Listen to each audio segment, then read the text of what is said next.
Aha! It works! Hello. Time stands still for no man. In the early 90s, Universal Studios would open an attraction that would put them on the map, having the theming and authenticity on par with that of what Disney was creating. And that attraction that I'm referring to is, of course, the E.T. adventure. No, of course I'm referring to Back to the Future the ride. The ride from the 21st century. Now the story of how this ride came to be is actually a rather interesting one. It starts with the opening of Star Tours in 1987. After the opening of Star Tours, George Lucas was so impressed with everything that Disney Imagineering did to make that ride possible that he ended up approaching his good friend Steven Spielberg and told them that Universal could never create an attraction that could match up to Star Tours. Steven Spielberg ended up taking this as a challenge and went to Universal with the idea of creating a ride based off of their popular Back to the Future franchise, which he helped create. Universal, after seeing the success of their Back to the Future trilogy, greenlit this attraction, wanting to create more rides based off of their most popular franchises. However, after greenlighting this attraction, the question remained, what kind of ride system would it use? What would the attraction be like? And where would it be placed in both Universal Hollywood and Universal Studios Florida? Well, while many ride systems were considered, including a Back to the Future roller coaster, it would eventually be determined that the best ride system for this attraction would be a motion simulator inside of a massive IMAX dome. In Universal Studios Florida, the attraction was originally set to open with the park, however it ended up getting delayed until a year later where it would open in the World Expo part of that park.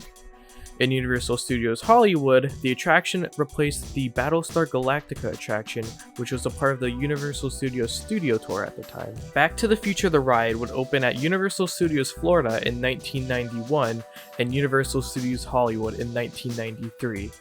The attraction would open to critical and audience acclaim and would become a staple of Universal parks for years to come. On March 31st, 2001, a third installation of Back to the Future the ride would open at Universal Studios Japan, opening with the park.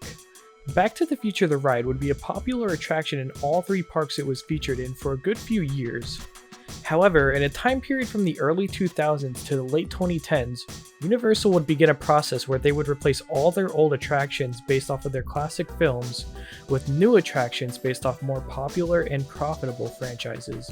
The first casualty of these updates was Kongfrontation, their classic King Kong themed attraction in Universal Studios Florida, which was converted into Revenge of the Mummy. Many other attractions across Universal's lineup would also end up falling victim to these changes.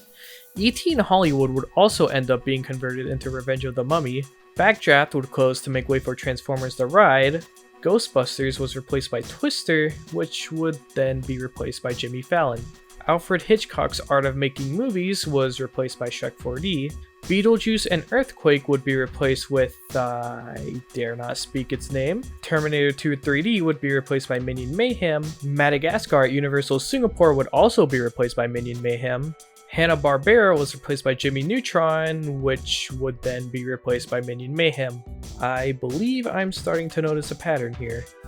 But that brings us back to, well, Back to the Future, where not only was it falling victim to this initiative, but the attraction itself also had a built-in expiration date. For as great as this ride was, it took you to the distant future of 2015.